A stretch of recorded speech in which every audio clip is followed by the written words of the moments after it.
white is a sign of purity or of washing the slate clean.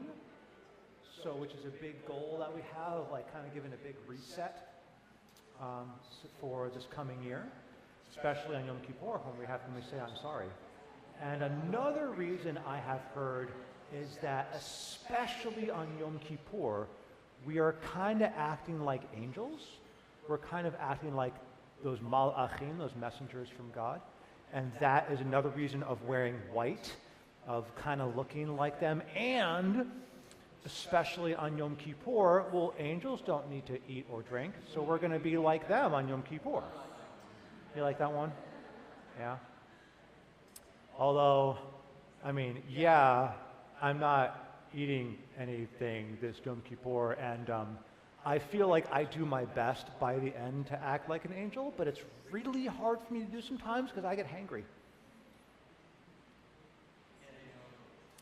Maybe angels don't have bodies that they have to maintain. Ooh, right? There's that too. Yeah. So they don't. That's true. They might not have bodies, so maybe they don't get hangry. Lucky angels. That's true. What was that? They're metabolically. Oh. I like it. You have more friends coming? I think we have some more friends coming. That's good. I like friends. That's the selfish part of me. It just like wants as many friends as possible here.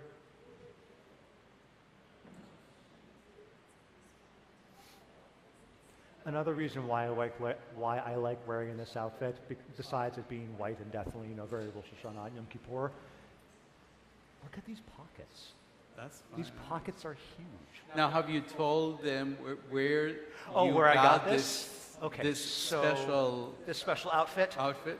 So this outfit. Now I feel like I'm a penguin.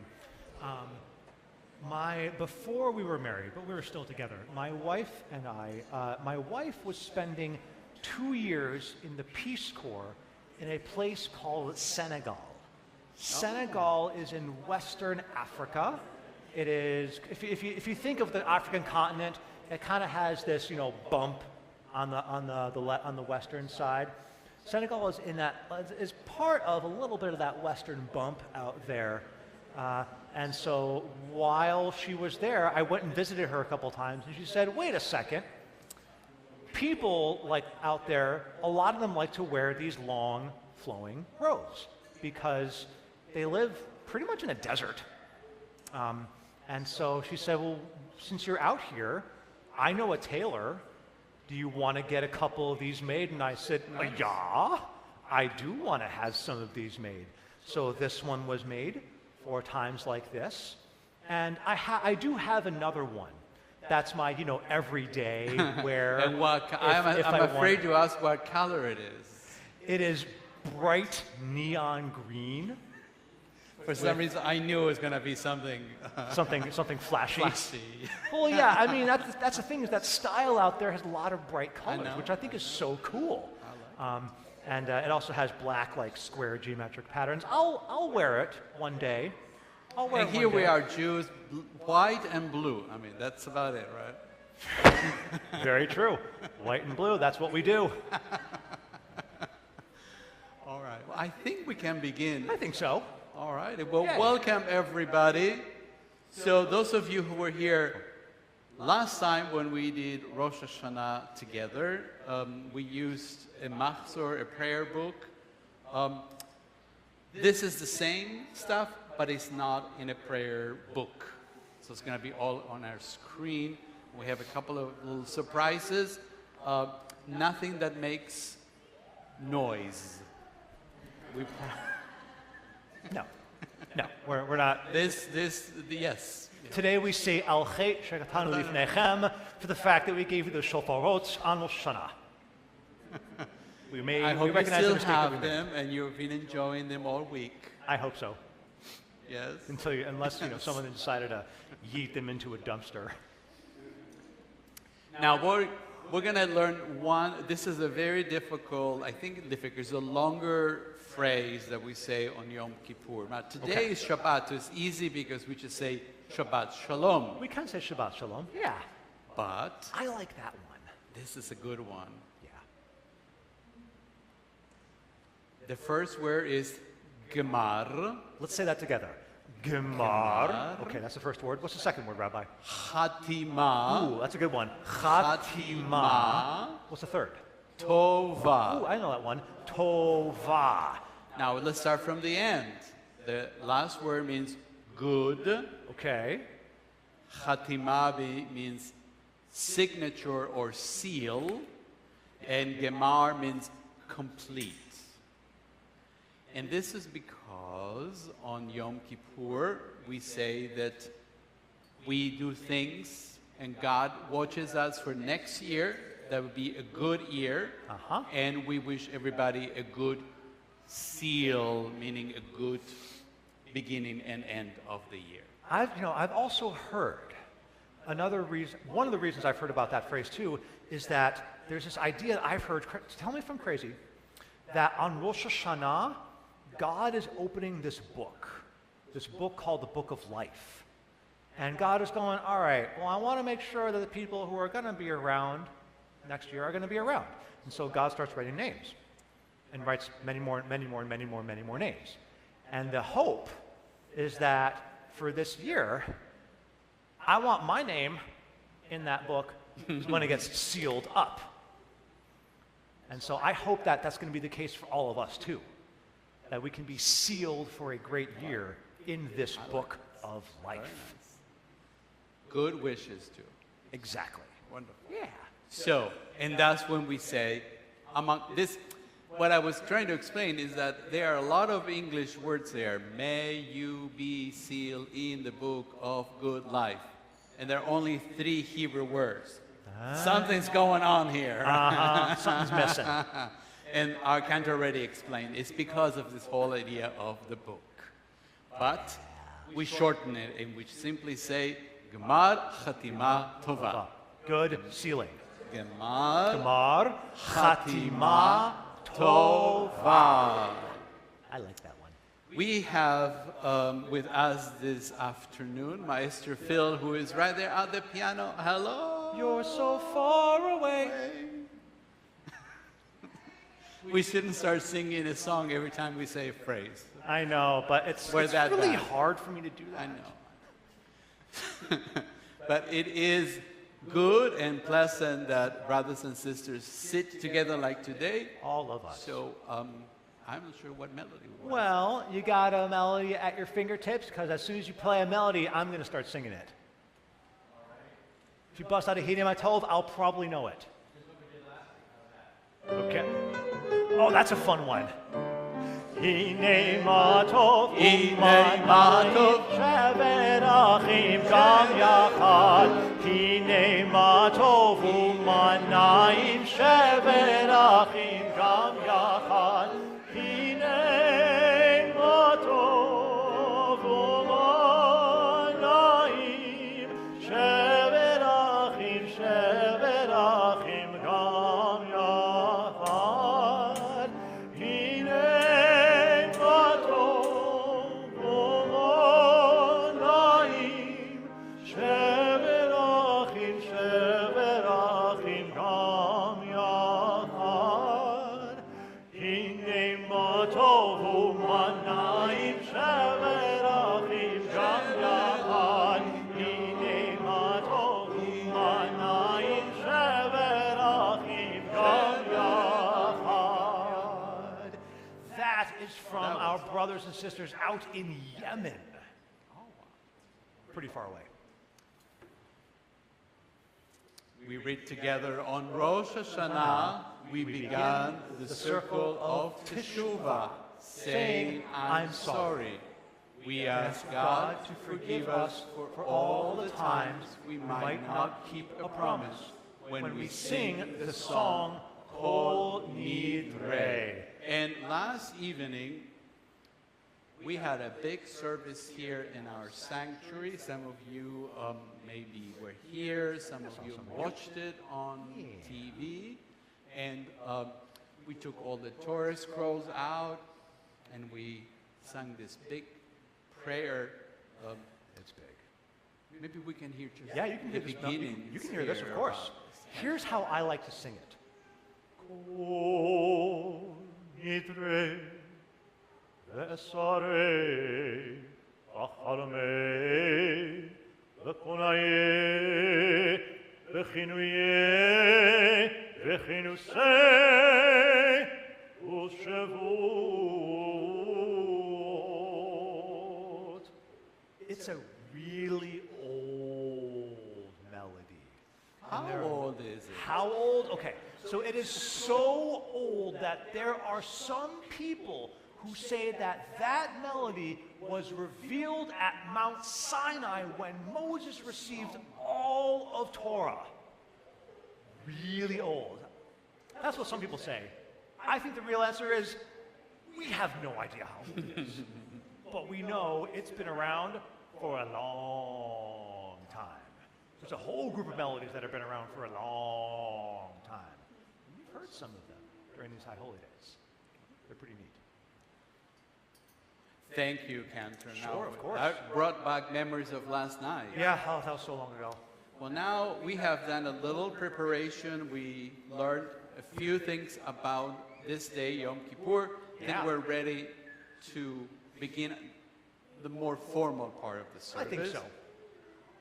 In order for us to do this, though, this is our call to prayer. And when we're a call to prayer, we don't just use our voices or our minds or our hands. We use our entire bodies. So if you would please, come on up, stand on up. We got to use our legs and our feet too. Let's use our whole bodies. And we will turn and face towards our ark/TV.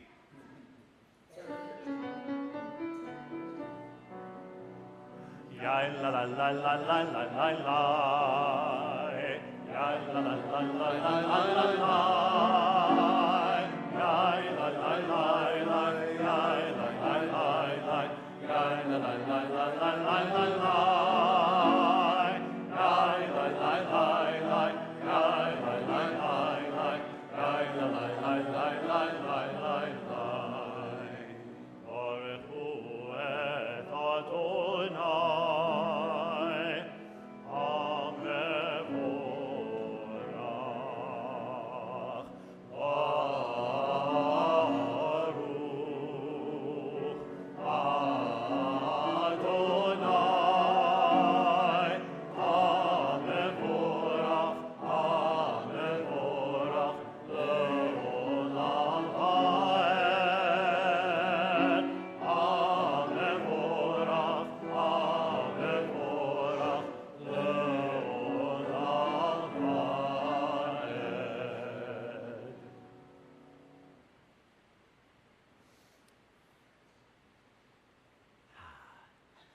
And every time we gather together in prayer in a worship service like we do today, we build up to one of the important prayers, the Shema. But before we get there, in the evening we talk about the light in the sky, the moon, and in the day we talk about the light.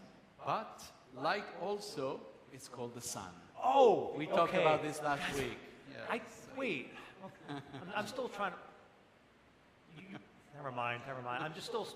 I don't know why you call it that when we have the day ball and the night ball, but anyway. Okay. All right. I'll learn these words of sun and moon. And during the day, like today, in a beautiful day, we talk about the light. And so we also say that in our life as Jews, we get light from studying Torah and from reading Torah. So here's how we pray that way. O zaru la tzadik u'lishrei lev simcha. O zaru la tzadik u'lishrei lev simcha. O zaru la tzadik u'lishrei lev simcha. We read together. The The light of Torah shines our path. It shows us how to live. We need light to see. Torah lights our way and helps us to be better people. We need Torah to help us make good choices. Torah brightens our lives with mitzvot, rules that make our goodness grow. We need light to grow, like plants. I see that. With love, we sing the Shema, words from the Torah. May these words always be our light. We praise you, our God, for light and life, for Torah and Teshuvah, being able to say, I'm sorry. Now we're going to concentrate. Sometimes we close our eyes. Sometimes we think about where we are with our family, with our friends, and we say the Shema.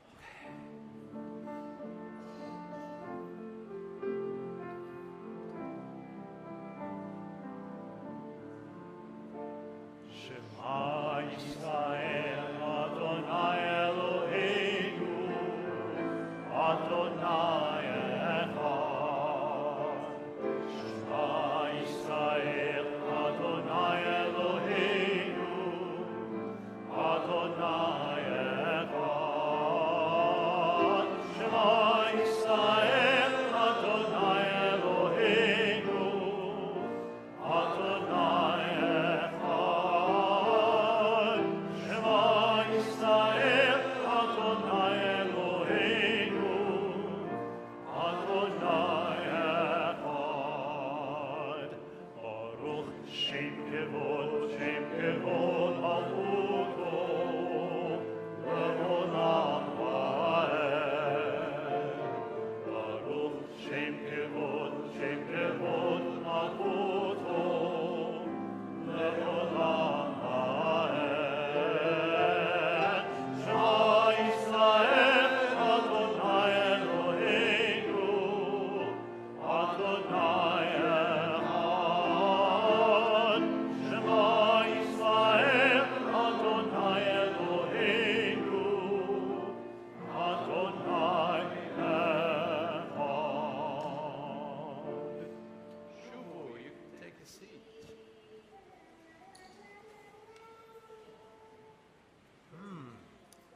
That's a great question.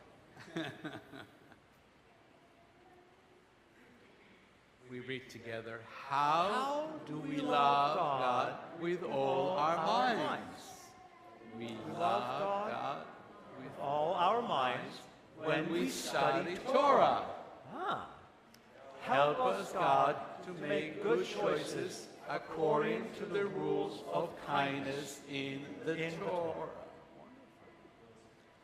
How do we love God with all our strength? We love God when we share with our friends. Helping others is the way we love God with all our strength. How do we love God with all our heart? Eternal God, we want to show you we love you through all our deeds. May our love make the world a better place, the kind of world you meant it to be when you created us. Wonderful. We're going to take a moment now to get to this part of the service. And then we have a couple of things that we're going to do together that are not all in here. So we're going to go slowly and we'll get to have some, you know, Yom Kippur is a serious day, but we're going to try to have a little fun. Even Yeah, a little just bit. a little bit. Yeah. Just a little Otherwise, I don't know how I do anything. Let's All right. stand for the Amidah. Come on up, friends. This is the big moment of all of our services. We turn around, face there, with the hope that all of our prayers go straight up to God. Adonai Sivatai Tiftach Ufi Agid Tehilatecha. Adonai, Open up my lips, that my mouth may declare your praise.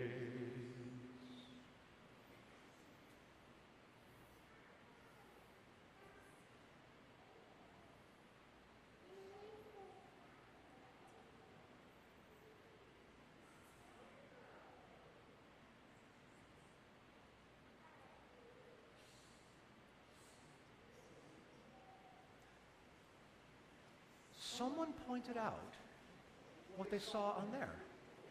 I heard someone point out there's a rainbow. And we do have a rainbow on here. Now, I have some thoughts on why you might have put a rainbow on there. But I'm also curious to hear from you why we have a rainbow being shown. No, I thought this would be a good image, and to be honest, we're in West Michigan, and they have this Dutch heritage, so I Good point. figure I could put some some windmills too. Yeah. So when I see the rainbow, I think of a very important part of our Torah. Not the part that we'll be talking about a little bit later. I'm thinking about a part very early on in our Torah when God looked and said, I don't know if I like what I'm seeing here. I want to wipe the slate clean with people. And I don't think that people are behaving very well. But God did see one family that he thought was doing well. And that family was Noah. It was Noah and his family. And so God said, all right, I'll keep you around. And I want you, Noah, to get all the animals in too, because the animals didn't do anything wrong. So after all the animals came on, God caused a huge flood to come down, a huge amount of rain, flooded the earth. And Noah was in a big old boat with all these animals for a long time. But at the end, when the waters went down and they were able to come out on a dry land again, God made a promise to Noah and to all the people that would come from Noah, which is us. God said, I will not do that again. And you will know that I have made this promise with you when you see a rainbow. Every time you see a rainbow, that is God telling us, in my mind, that God cares about us and wants us to be here and loves us. And I'm seeing a lot of snuggle love too. And I think God wants to have that kind of love with us as well. I think that's pretty beautiful. Thank you, Ken. That's what made me think of. As part of our gathering together, we are thinking about saying I'm sorry, looking back at the year. This is something we do as adults, and some of us started doing it when we were younger. So I have a little something I want to share with you. Sure. It's a little story. And then I have something that I'm going to ask from all of you after this story. But first, let me find this story. Okay. So I'll just say, I'm looking forward to story time with Rabbi Katapan. That's going to be, I always love that. Okay. I'm going to go back and take Ooh. Very shiny.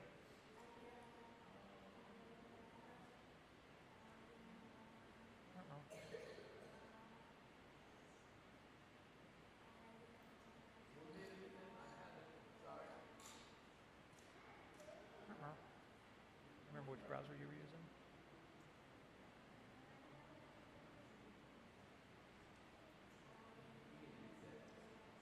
Oh.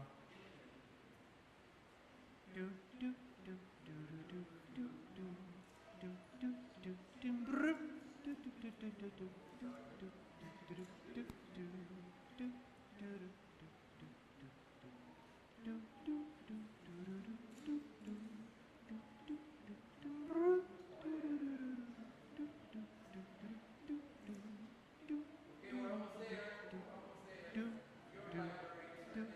bum bum brum bum. Yay! Story time. It's story time.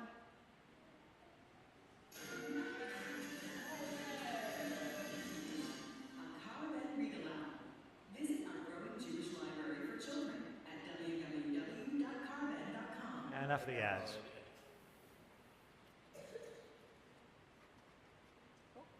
Three Jumps to Sari, a Yom Kippur story. Written by Amy Novick. Illustrated by Anna Zuriga.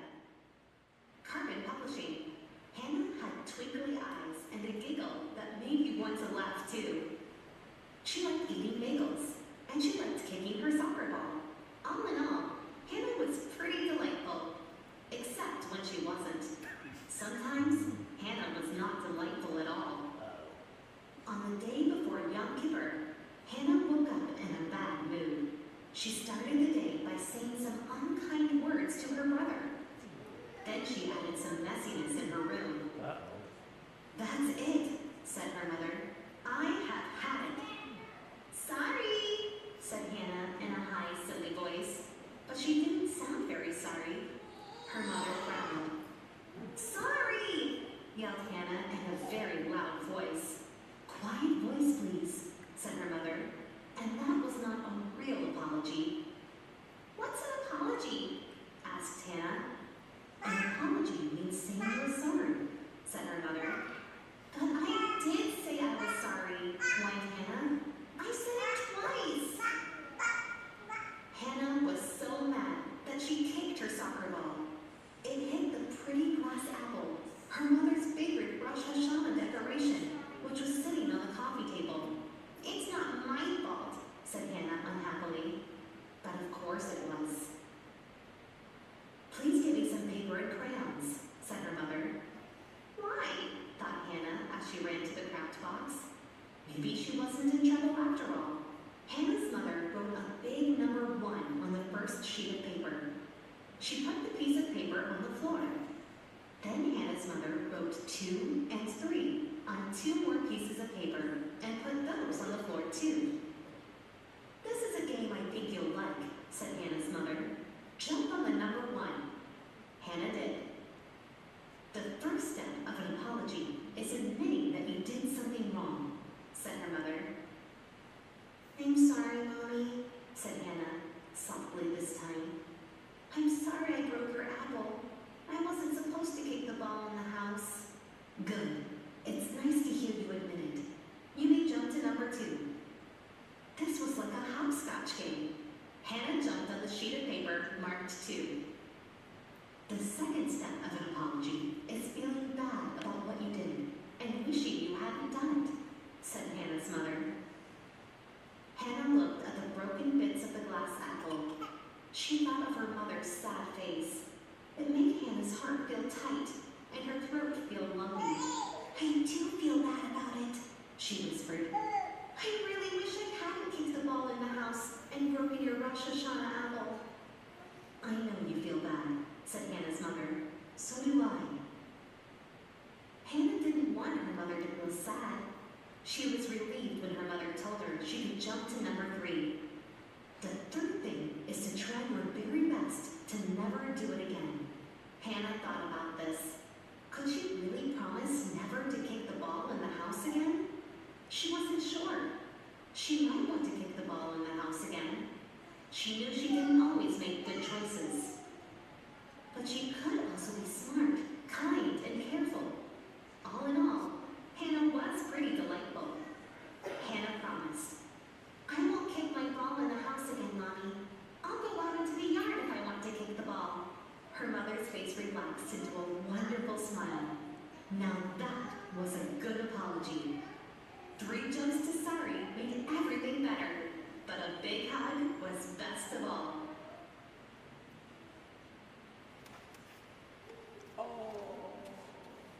Beautiful. So, here's what I want all of us to do with your adult, whoever you came with, the parent, grandparent. I don't know, we don't have a place for you to jump, 1, 2, 3. But we do want you to, just between each group, think about number 1 thing that we've done that you're not proud of. Then number 2, how that made you feel. And number 3, what would it look like to promise not to do it again? Think about for a moment. You can gather with your adults. We have about 3-4 minutes to do that. Again, number 1, number 2, number 3.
about your kids if you were still talking.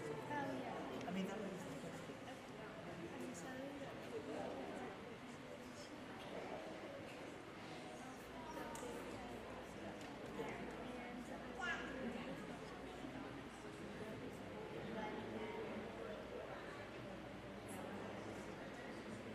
Good.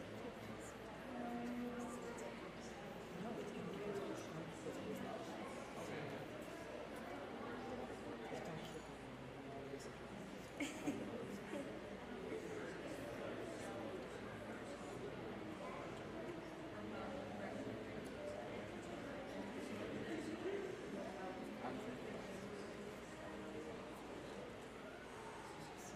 So, actually, I do have one question. So I saw you folks talking things out, which is great. And the big question I have is, now that you've talked things out, how do you feel? If people feel comfortable sharing, I would just love to hear how you feel now that you've done this exercise. Because I think this is big. There are adults who are still learning how to really apologize in ways that we see from here. It took me only until pretty recently to really learn the big 3 steps that like we saw about apologizing. So I'm wondering, how did that feel? And that can be from anybody, really, from people who are on the younger end, and people who are on the older end. How did that feel?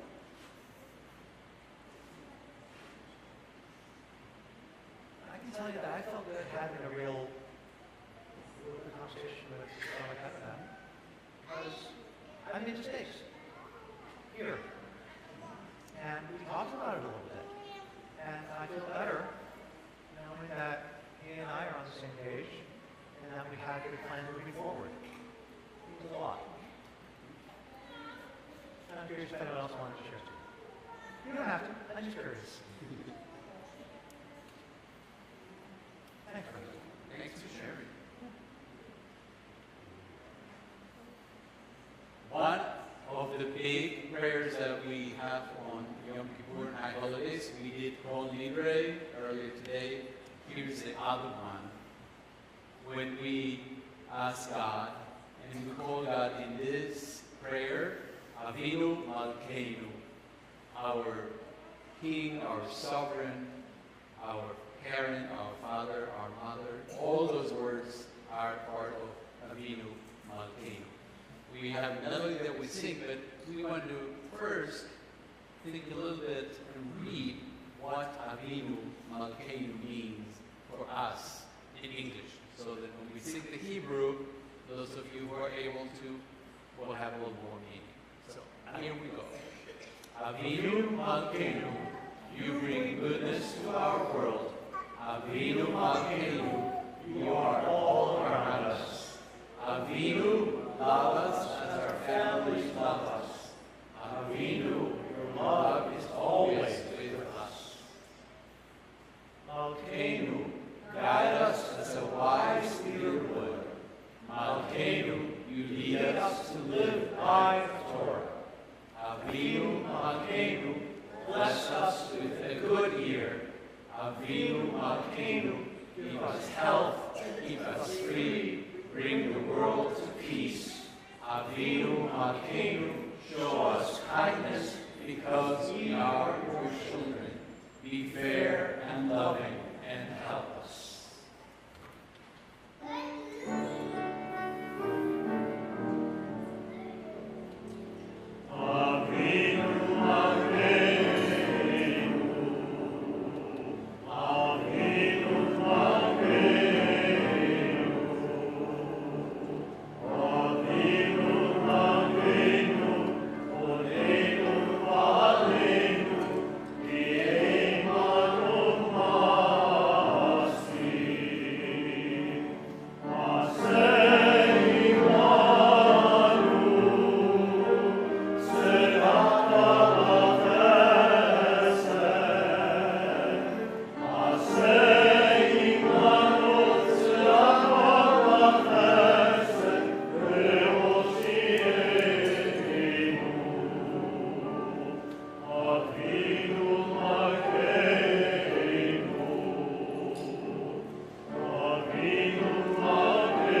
As we were talking earlier about the story of Noah and his family, there are other stories that we tell in the Torah and in the Hebrew Bible. And there's one story that we tell during Yom Kippur. It's a whale of a tale. I love the story. Now, if you come back a little later today at 4 o'clock, we in the adult service, not that this is not allowed in the adult service, the big service, Yeah. we're going to read that a part of that. But we thought it'd be fun to hear the story a little bit today before we go. Yeah, we can tell that story. And you said it was a whale? Yeah, okay. Well, how do we get there? All right, how do we get to the whale? Yeah, all right, so a long time ago. How long ago? Really long. I wish I knew exactly how long it was, but it was a real long time ago. God had looked out at this city of Nineveh and said, I don't know if I like what you people are doing here. You're not being very nice. I've seen some kids hitting their siblings, or seen some kids not being nice to their parents or nice to other people, and we can't have that. And so God said, I'm going to find a person who's going to go and give them this message. So God goes to a person named Jonah. And God says to Jonah, hey dude, I want you to go to Nineveh and tell these people they have to get better, to be better people. Can you do that? And Jonah looks up and goes, why me? God says, you're the person to do it. Go do it. Have fun. And Jonah says, okay. And after thinking about it, says, no way. I can't do this. That is God is asking me to do something? Do I really think I can do this? No. And so Jonah says, I need to get out of here. I don't know if I'm safe here now. Now that God has spoken to me here. And so Jonah gets on a boat to a different place called Tarshish. Jonah gets on the boat, pays his fare, and is sitting there happily as the boat starts to sail away. And God looks at what's happened and says, and thinks to Godself, Jonah, really, man? I asked you to go to Nineveh, and you're going to Tarshish. Why are you running away? All right, we can't have this. And so God starts to cause a big storm. Can you make the waves? Can you make the waves of the storm? Big waves, back and forth, and back and forth. And Jonah and all people on board are going, oh, what's going on? Why is this big storm? I'm getting scared. And Jonah, you know who Jonah is? Jonah is in the bottom of the ship, sleeping. Of all things, Jonah is sleeping in the bottom of the ship. And everyone is going, oh, what's happening? And they eventually come down. You like that part of the story too, huh? So Jonah eventually they go down and they find Jonah. And they bring Jonah up and say, okay, we have to figure out what is going on. How about, let's see, we have the sticks. Okay, let's take the sticks, take one of the sticks and break them in half. And I'll hold on to the sticks, and whoever grabs the short stick, they must be the one that's the problem. So each person starts grabbing sticks. And Jonah grabs them too. And lo and behold, Jonah has the short stick. And everyone goes, it's you! And Jonah goes, yeah, I mean, this God Adonai told me that I'm supposed to go and talk to these people in Nineveh, and I don't know if I can handle it. And then after thinking about it, Jonah says, I've got a feeling that if you throw me over the ship, the storm's going to go away. And everyone, okay, we're going to do that. So they all take Jonah and go, 1, 2 together, 2, and 3. Off Jonah goes, splash into the ocean. And lo and behold, the storm, the big waves that were happening before, they slow down, and stop. And everyone on board goes, Adonai, you are our God now. Isn't that nice? I agree. And Jonah's swimming around going, okay, I don't know what to do. I have no idea if I'm going to be able to make it. I have no idea where Nineveh even is. I I have no idea where I am right now. I'm in the middle of the ocean. And so God says, don't you worry, buddy, I got you covered. And God sends, technically it's a fish. What do we call it, a whale? It's a big fish, a big whale. And the whale sees Jonah and goes, okay, coming. Chomps down and swallows Jonah right on up. And so Jonah sits in the middle of this whale, because this whale is like, I'll just hang out with me. And Jonah sits in the middle of the whale going, how did I end up here? This is kind of slimy and a little uncomfortable and really wet, but I'm here. I'm alive right now. I guess that's something. And you see that too, huh? I'm glad you understand me. I'm listening close because you're close to the source. Being so young? Oh, yeah. You are close to the source. So, eventually, that whale swims its way all the way to Nineveh. And when the whale gets there, the whale goes, and out comes Jonah. And Jonah kind of flops onto the land and goes, okay. This is Nineveh. This is a really, really big city. And it takes days for Jonah to get into the middle of the city. It is a huge city for walking.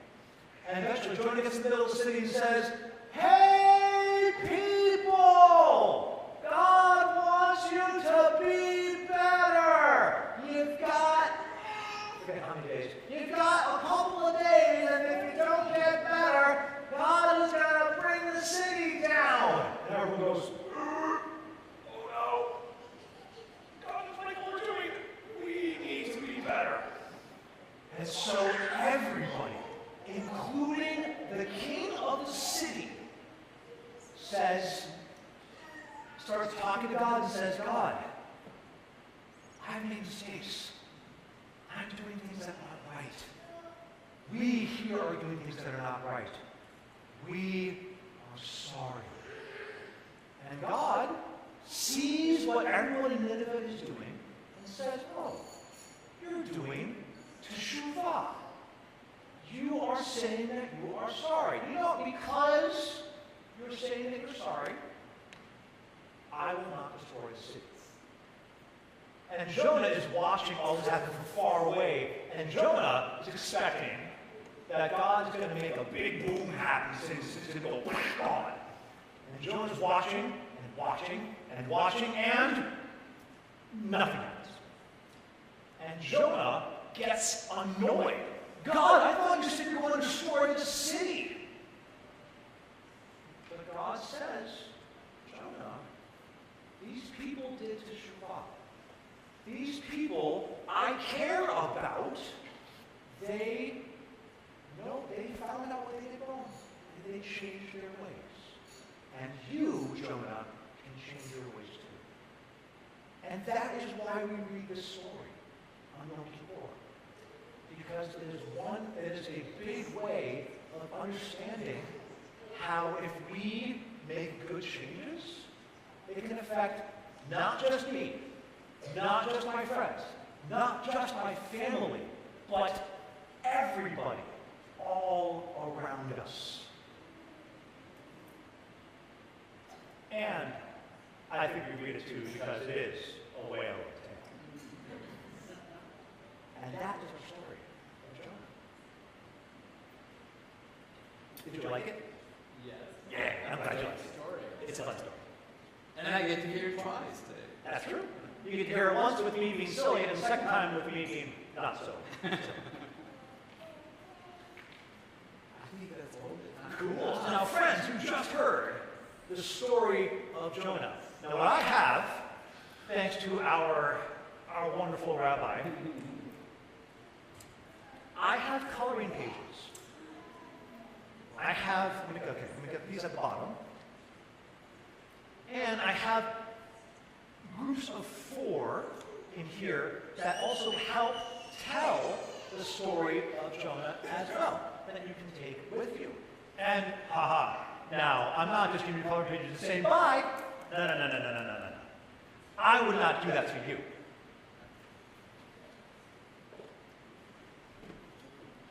We also have a bucket load, pretty much, of crayons that we can use. Yeah, those are the packs of four. Yeah, packs of four. And those are individuals. Those are one. One and one and one and one. Yeah, so we have, thankfully, we have lots of space down here. You know, like on the floor here, on the floor to the aisles. If you want to come and do some coloring, we have all the stuff up here. So if you're interested, come on up.